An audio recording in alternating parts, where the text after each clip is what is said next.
In the rolling hills and misty valleys of medieval Europe, extraordinary structures began to rise from the earth.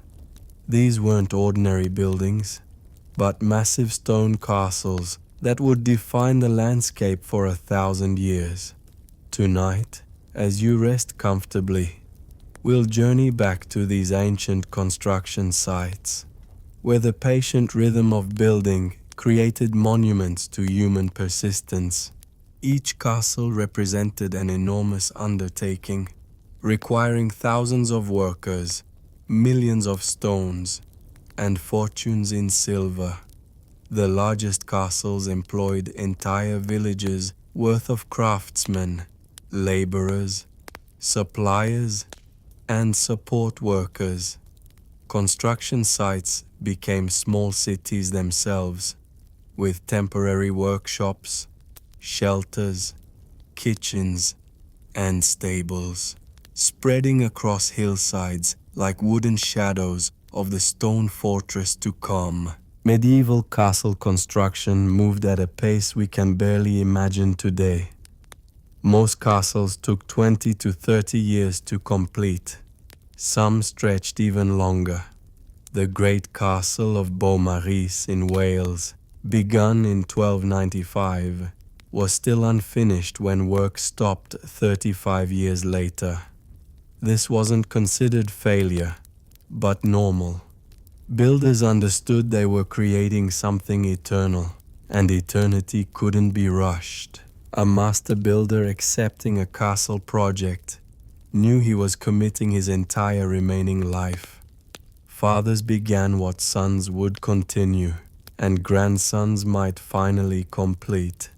Children grew up on construction sites, playing among stone dust, learning to read the weather's effect on mortar, understanding that their life's work was adding to something begun before their birth and would continue after their death. Master masons trained apprentices who would one day train their own apprentices, ensuring knowledge passed seamlessly across generations.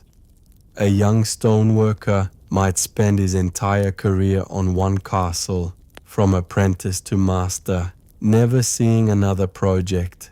This continuity was essential. Each generation built upon the last, refining techniques, solving problems, maintaining the vision while adapting to new challenges. Over the next half hour, we'll explore how these remarkable structures were actually built. We'll discover the careful planning that preceded the first stone, the specialized workers who brought unique skills, the ingenious solutions to engineering challenges, and the patient accumulation of stone upon stone. This isn't a story of battles or kings, but of ordinary people doing extraordinary work. So let your breathing slow, your muscles relax, as we step back through centuries to construction sites where time moved differently, where the sound of chisel on stone created a rhythm as regular as heartbeats, where each day's progress was measured in inches, not feet. These builders worked without hurry, creating something that would outlast their names, their kingdoms, even their languages. Let's begin this peaceful journey into the world of medieval castle construction. Selecting the perfect location for a castle required months or even years of careful consideration. Medieval lords favored hilltops above all other locations.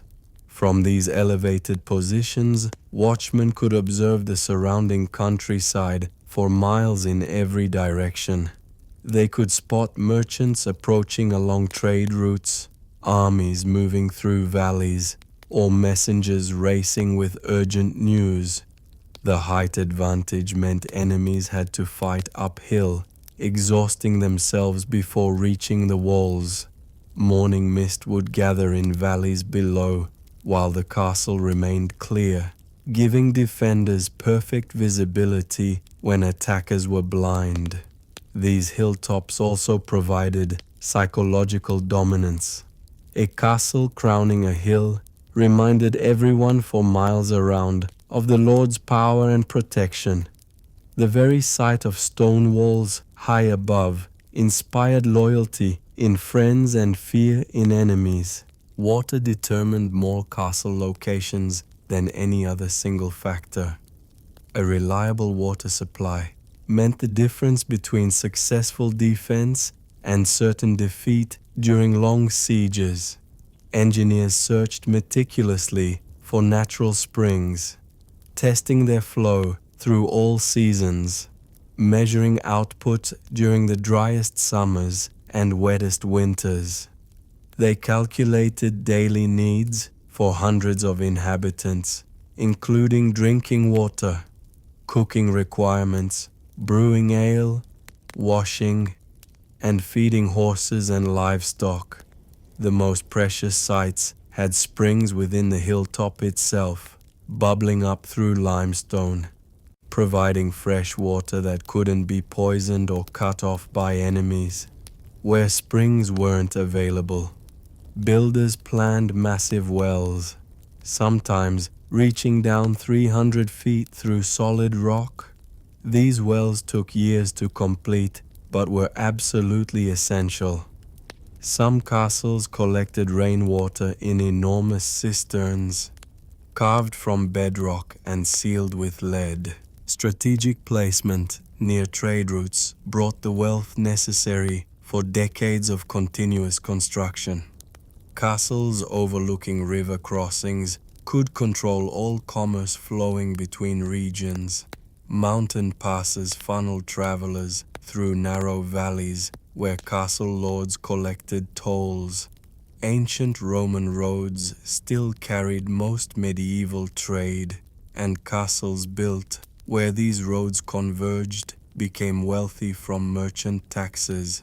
Every cart loaded with wool, spices, salt, or iron paid fees that funded another course of stones, another year of construction. These locations also brought news from distant lands, keeping castle lords informed about political changes, market prices, and potential threats. The steady stream of travelers meant castle communities never felt isolated. Merchants brought not just goods, but ideas, technologies, and connections to the wider world. This combination of wealth and information made trade route castles powerful beyond their military strength. The wisest castle builders worked with nature rather than against it, using the landscape itself as the first line of defense. Rocky cliffs that dropped hundreds of feet provided better protection than any wall humans could build. Rivers curving around hillsides created natural moats that never ran dry, needed no maintenance, and couldn't be filled by attacking armies. Marshlands stretching before castle approaches meant enemies had to struggle through mud, while defenders rained arrows from above. Dense forests concealed the castle until visitors were almost upon it, while also providing unlimited timber for construction and fuel. Some sites combined multiple natural defenses, perhaps a cliff on one side, a river on another, and marshland protecting the approach. These locations saved years of construction time and countless lives in future battles. Medieval builders understood that the earth itself was their strongest ally. Building a castle required a master mason, a rare individual who combined the knowledge of architect, engineer, mathematician, and artist. These learned men traveled across medieval Europe with leather satchels containing closely guarded secrets, architectural drawings on parchment, mathematical calculations, and books of stone-cutting patterns passed down through centuries.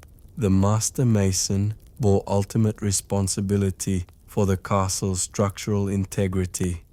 He calculated the precise angles of arches, the weight each wall could bear, the depth foundations must reach. A single error in his calculations could bring catastrophic collapse years later. He chose every stone's position, designed defensive features, and solved endless problems as they arose. Lords paid master masons extraordinary sums, sometimes more than knights received, because these men possessed irreplaceable knowledge.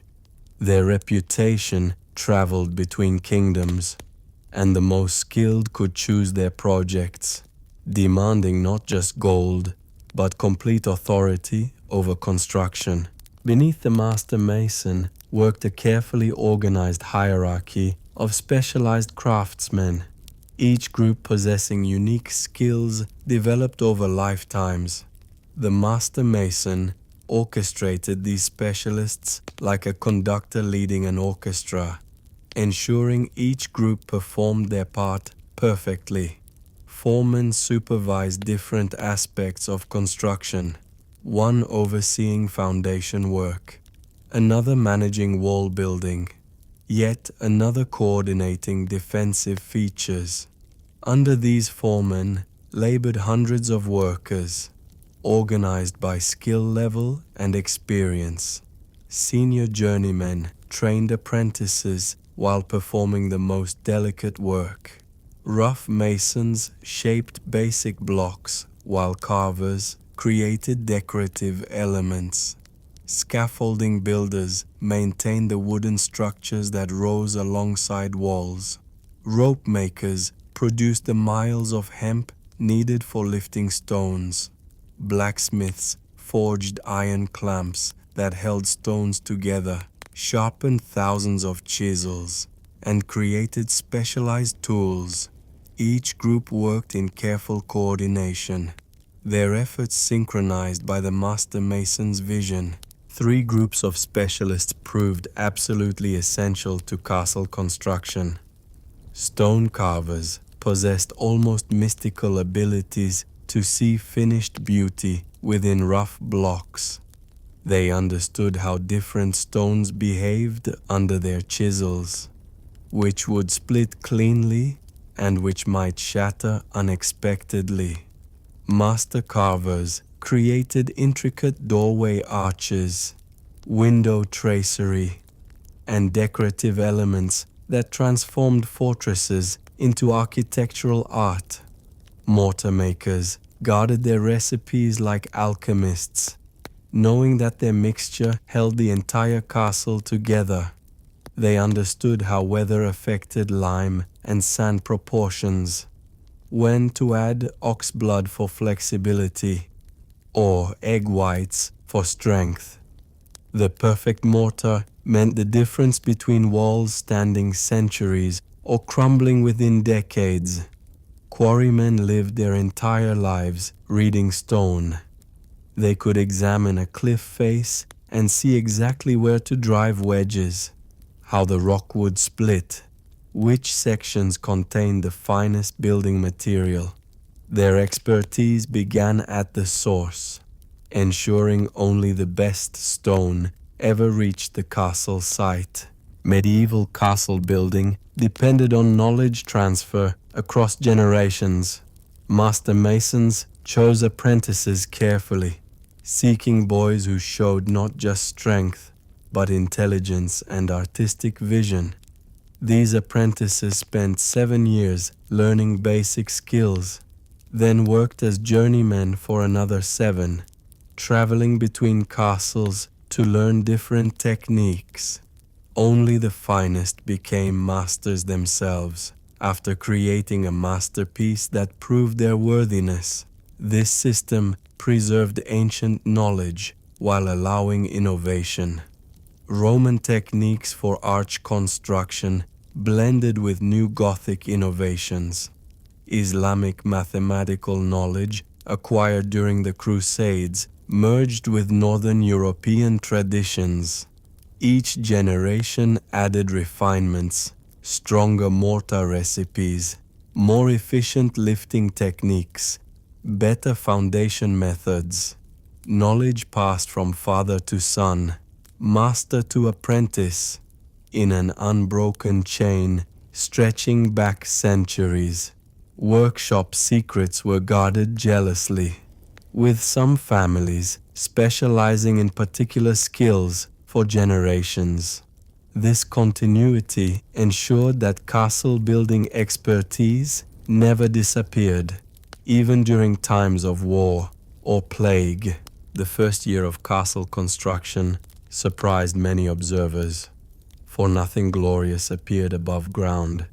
Instead, hundreds of workers gathered each dawn, sharing warm bread and ale before descending into enormous excavations.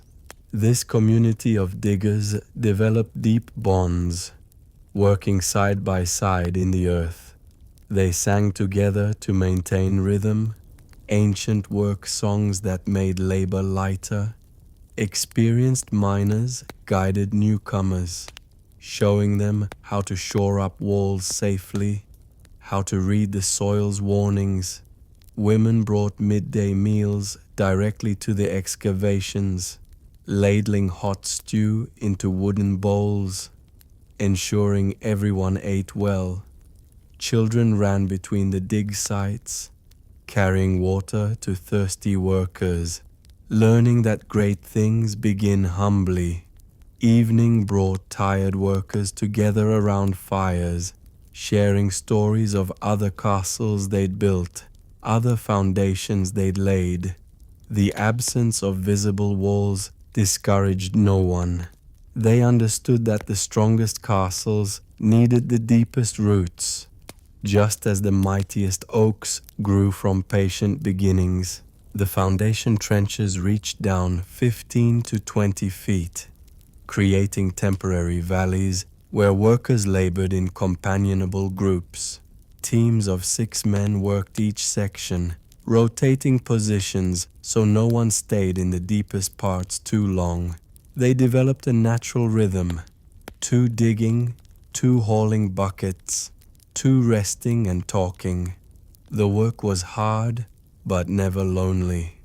Voices echoed between the earthen walls, jokes and encouragement passing from team to team.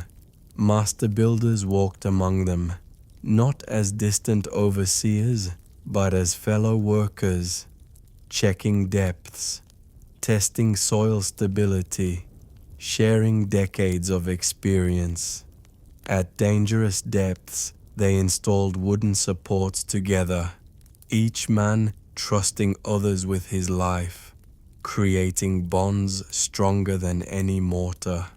Local villagers brought their expertise, farmers who knew every type of soil, well diggers who sensed underground water. All knowledge was welcomed and shared freely. The foundation pit became a place of learning, where young men gained skills they'd carry to other castles. Once bedrock was reached, the patient process of filling began, bringing the community together in new ways. Long human chains formed, passing buckets of rubble hand to hand, each person vital to the continuous flow. Women and children joined these chains, making the work feel like village harvest days. Mortar makers worked in teams, singing rhythmic songs that helped maintain the perfect mixing pace. Their apprentices learned by watching and doing, gradually taking on more responsibility as skills developed. Layer by layer, the foundation rose, each level carefully tamped down by groups walking in unison, their synchronized steps creating an almost musical beat. Master masons shared meals with workers, explaining why each layer mattered, how patience now meant stability forever. Evening discussions around communal fires covered everything from proper mixture consistency to tales of foundations that lasted centuries. No one worked alone. Every task required cooperation. Every success belonged to all. The foundation grew through collective effort, binding the community as firmly as it would support the castle. When castle sites included marshy ground, an entirely different community skill emerged. Pile driving required perfect coordination among large teams. Ancient knowledge passed from father to son guided the work. Local woodsmen selected massive oak trees, explaining to younger workers why certain trees would last centuries underwater. The pile driving teams developed an almost dance-like rhythm. 20 men raising the great hammer together, releasing it in perfect unison, singing counting songs that kept everyone synchronized. Between drives, workers shared water and wiped sweat from each other's faces. The dangerous work creating deep mutual care. Experienced marsh workers taught newcomers how to read the ground, where to step safely, how to recognize when piles reached solid bearing. Women kept fires burning constantly, providing warm drinks and hot food, knowing that cold, wet workers needed sustenance. Children watched from safe distances, learning that some challenges required entire communities working as one. The rhythmic pounding continued for weeks, drawing villages together in shared purpose. Each successfully driven pile celebrated by all.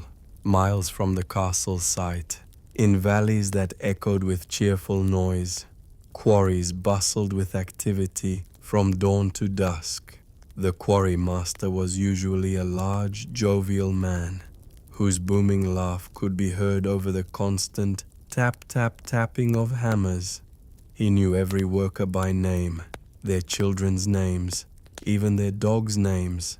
Morning began with communal breakfast, where workers argued good-naturedly about whose wife made the best porridge, while sharing food freely with anyone who'd forgotten their meal. The quarry operated like a well-rehearsed comedy, with each worker knowing exactly when to strike, when to duck, and when to shout warnings that sent everyone scurrying like startled rabbits. New workers quickly learned the quarry's unique language, a mixture of technical terms and nicknames for different stones. "Give me a sleepy bear" meant a particularly stubborn boulder. "Dancing maiden" referred to stones that split perfectly. Local children loved visiting, watching these strong men make massive stones seem almost playful. Reading stone grain was an art passed down with patience and plenty of gentle teasing. Old quarrymen would hold young apprentices' hands, guiding their fingers along invisible lines, chuckling when boys insisted they felt something that wasn't there. "The stone will tell you where it wants to break," Master Quarryman explained. "You just need to learn its language." And stones mumble worse than my grandfather after too much ale. Workers developed personal relationships with different stone types, talking to them while working. "Come now, don't be stubborn." They'd coax reluctant granite. Limestone was considered friendly, like a good dog, while sandstone was moody as a cat. Quarrymen swore certain stones had personalities, pointing out the grumpy one that fought every chisel, or the sweet one that split clean as butter. Lunch breaks filled with stories of legendary stones, the one that took 50 strikes to crack, the perfect block that practically leaped from the cliff. Everyone had theories about reading grain, leading to friendly competitions and much laughter. The marking system for stones became a source of endless creativity and mild mischief. Each quarryman had his personal mark, often passed down through families. Some drew simple crosses or circles. Others created elaborate symbols that looked like dancing chickens or grinning faces. Apprentices competed to create the most memorable marks, leading to gentle mockery when someone's fierce dragon looked more like a worried sheep. The master mason's placement codes were serious business, but workers found ways to add personality. A stone destined for the kitchen might get a tiny spoon drawn beside the official mark. One headed for the chapel could sport a halo. These small rebellions delighted everyone, including the master mason who pretended not to notice. Workers took pride in seeing their marked stones in the finished castle, pointing them out to grandchildren years later. "See that one? That's my dancing pig mark." The marking process created a permanent connection between workers and castle. Their humor literally built into the walls. Moving multi-ton stone blocks required patience, skill, and a healthy sense of humor about inevitable mishaps. Oxen teams had names and personalities, with drivers swearing certain pairs were gossiping about them. "Buttercup's giving me that look again," they'd complain, making everyone laugh. Loading stones onto sledges became a community event, with elaborate betting pools on exactly how many groans the wood would make. Women brought extra food on transport days, knowing the drivers faced long, slow journeys. Children ran alongside for the first mile, placing wildflowers on the oxen's heads, creating the world's strongest flower parade.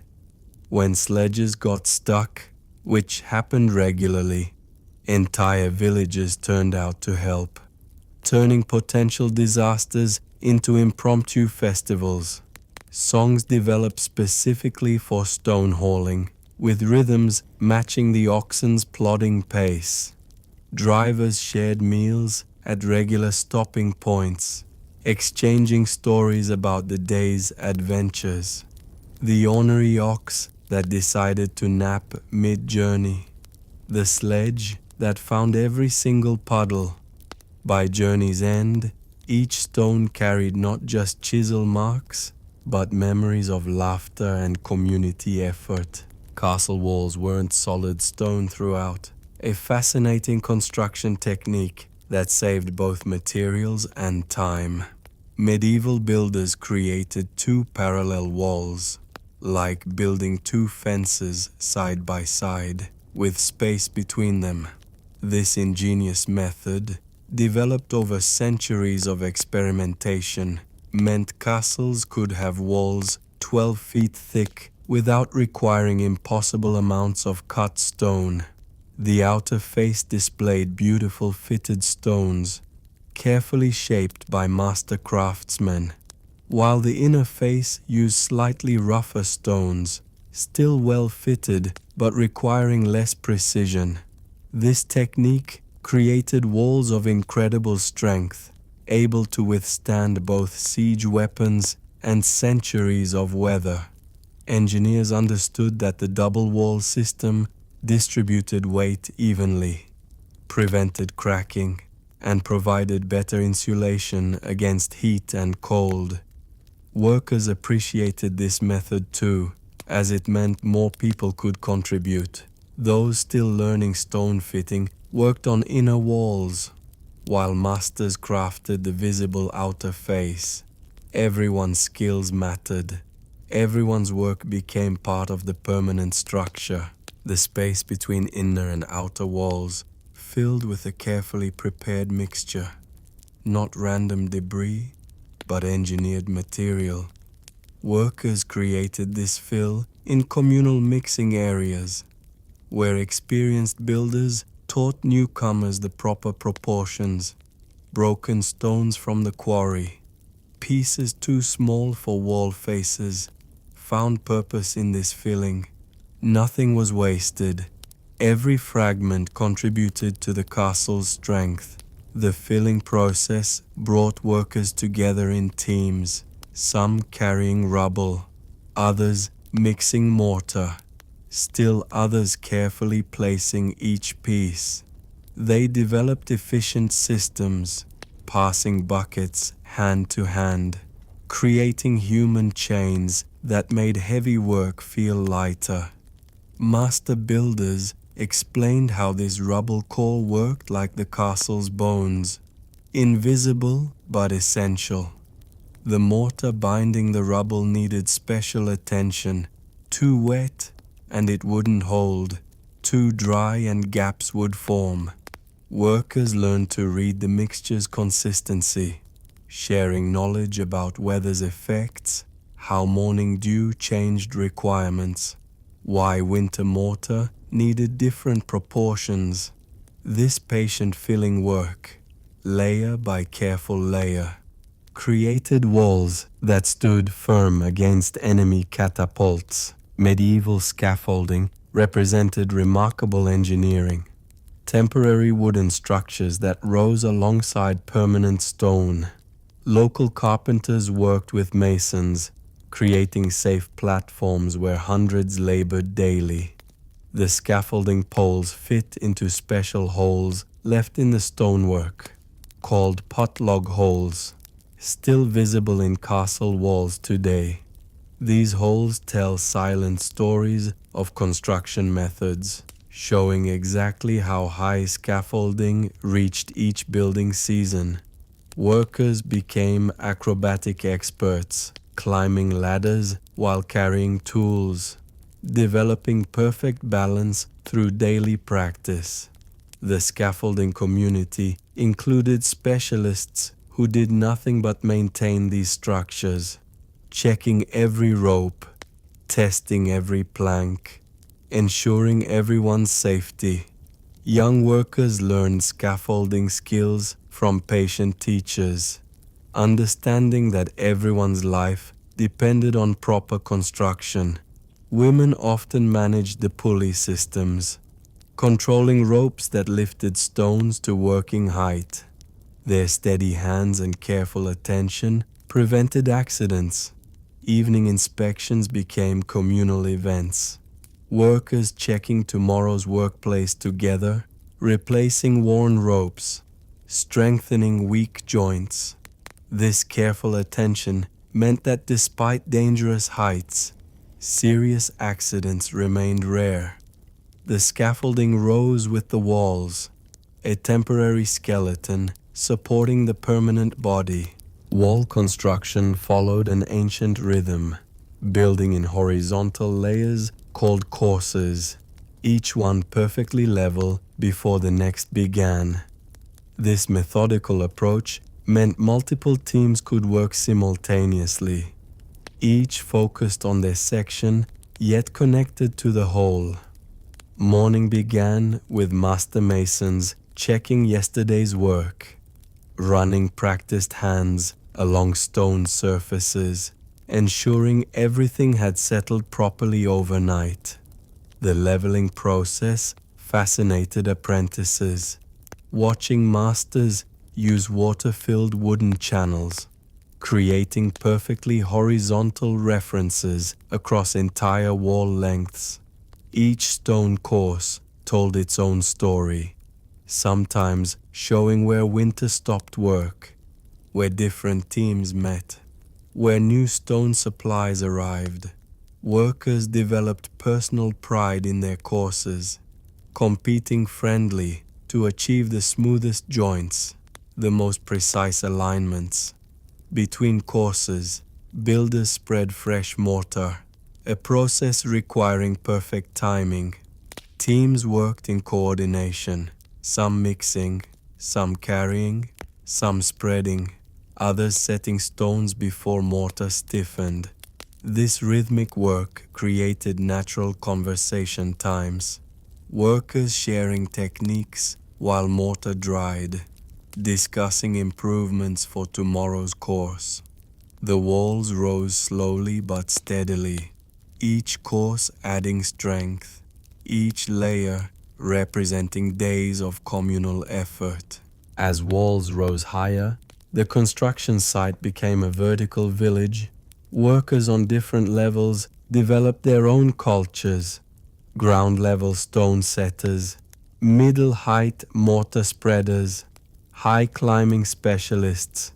Communication systems evolved naturally, combining shouts, hand signals, and pulley rope tugs, creating efficient coordination across height differences. Meal times brought everyone together, workers descending from various levels to share food and stories, comparing progress, planning tomorrow's goals. The rising walls created shelter, protected spaces where workers gathered during rain, areas that echoed with conversation and laughter.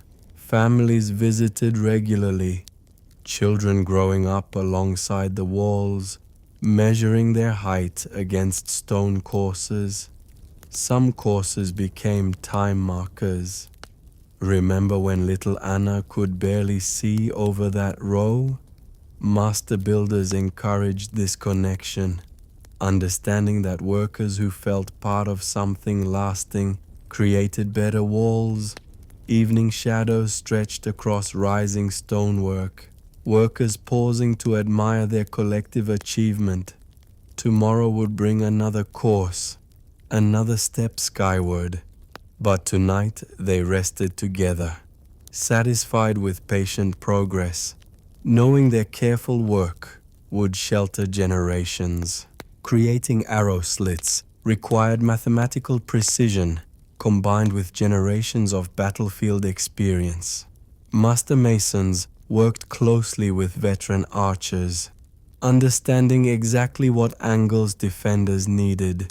These narrow openings, wider inside than out, allowed bowmen to shoot while remaining protected.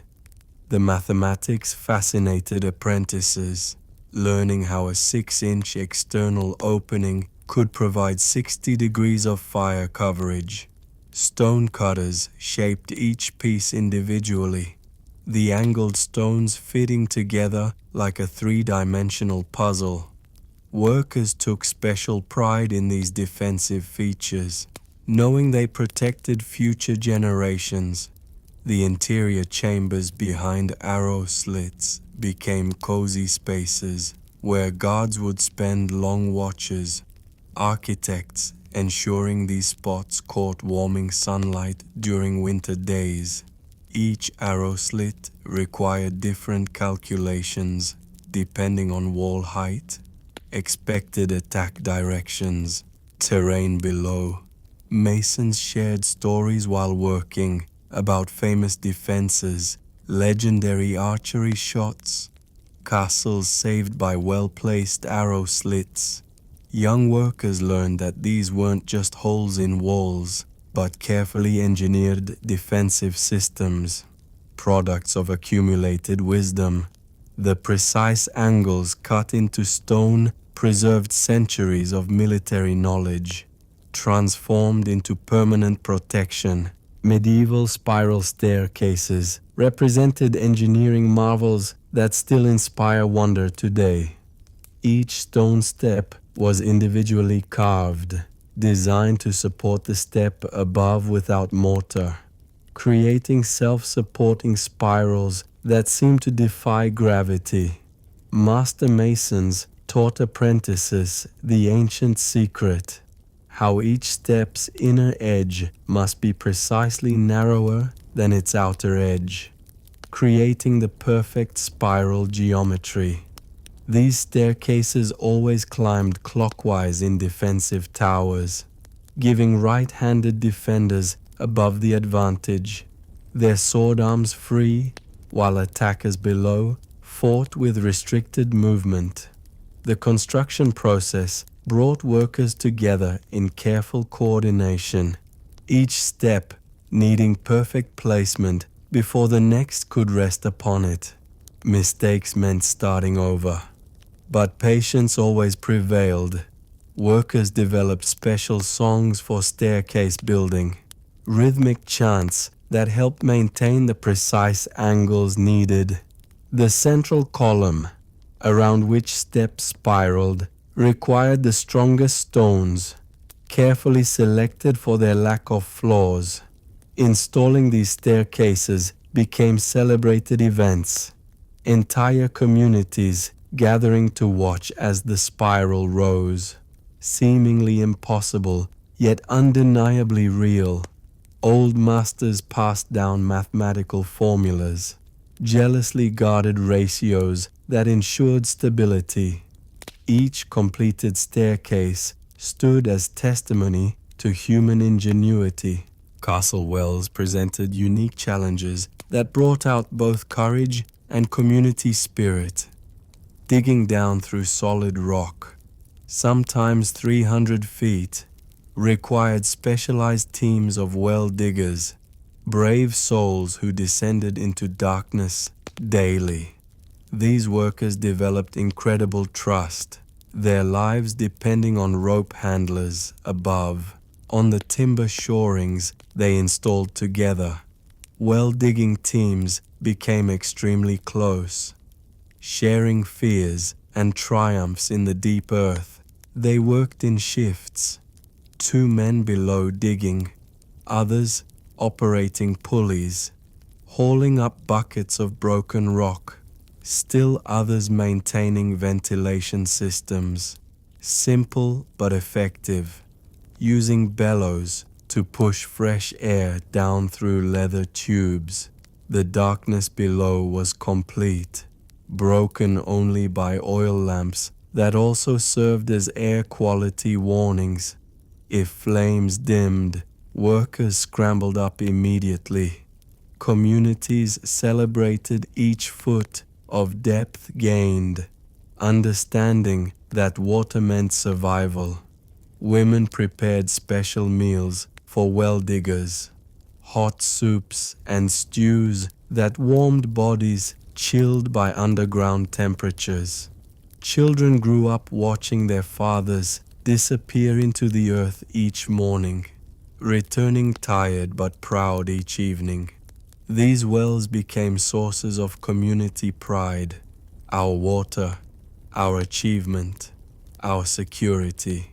Medieval drainage systems revealed sophisticated understanding of water's destructive power. Master builders knew that rain was castle stone's greatest enemy, designing elaborate networks to channel every drop safely away. These systems required cooperation between multiple crafts. Stone carvers created gutters along battlements. Lead workers crafted pipes. Masons built hidden channels within walls. The planning process involved entire communities. Local farmers sharing knowledge about seasonal flooding, where water naturally collected, how different storms behaved. Workers took pride in these invisible systems, understanding that their careful work prevented future catastrophes. Gutters carved into stone followed precise angles. Too steep and water would overshoot. Too shallow and it would pool. Lead workers, a specialized guild, hammered sheets into seamless pipes, joints carefully sealed with techniques passed down through families. The drainage channels running through wall thickness required exceptional planning. Workers leaving maintenance access points, thinking ahead to future generations who would need to clear blockages. Testing systems became community events, everyone gathering to watch as water poured from collection points, confirming that calculations proved correct. These humble drainage systems, unnoticed by castle visitors, protected the fortress more surely than any weapon. Castle construction followed nature's gentle rhythm. Work flowing with the seasons like a slow, peaceful river.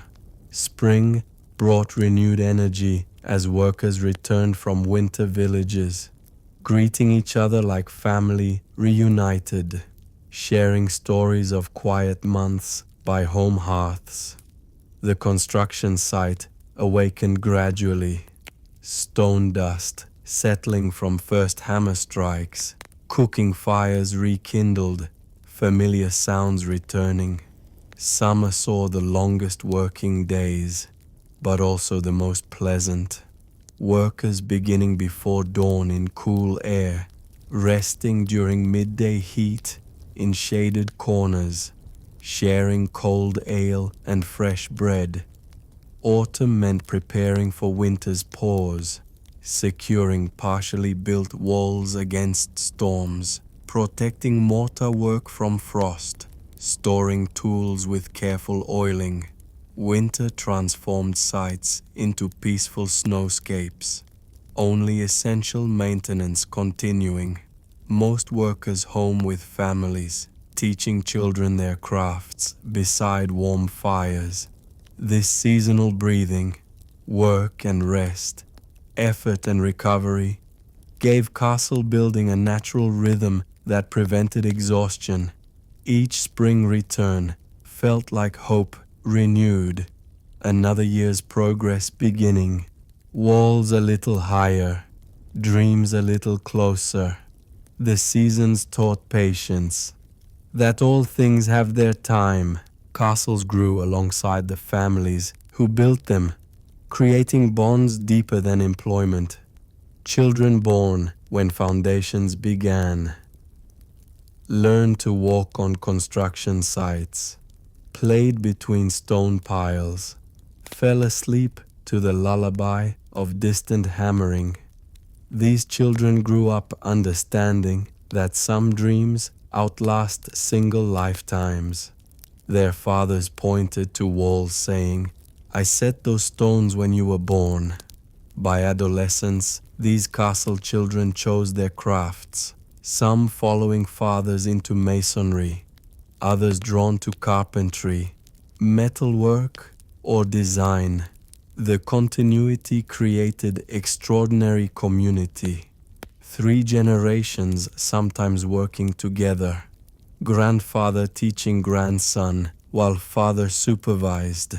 Ancient knowledge passed naturally through daily work. Young couples met at construction sites, married in castle chapels they'd helped build, raised children who continued the work. Master builders smiled, watching apprentices they trained become masters, training their own apprentices. The castle became everyone's legacy, not just the lord's.